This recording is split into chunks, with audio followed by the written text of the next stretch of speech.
Georgia, and there's going to be a guy here on Thursday that's going to be our speaker, that's going to walk us through how he got from A to B to C, all the way to putting together big loads of cattle to go to some elite places for a premium.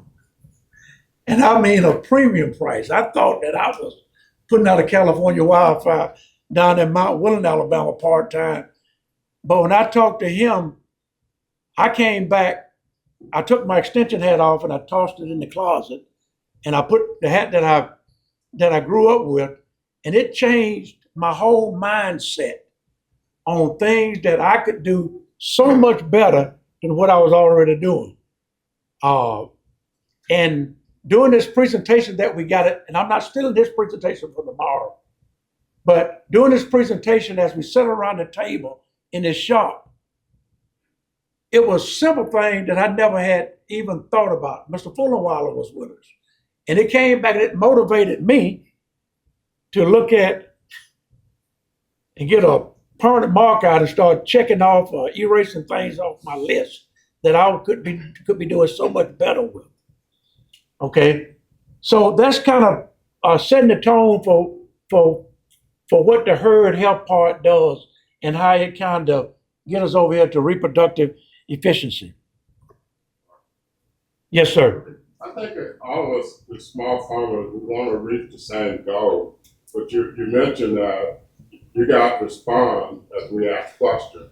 Some of us don't know the question to ask, but have you ever thought about, as you go to farms and do different things, to, if it's okay with that farmer, to send a notice out to invite other farmers to come and observe them and learn what's going on? Yes. And why you do it. Yes. So because this answering question as you go, it's not efficient. Yeah. So if I could respond to that in two ways, Mr. Fullenweiler.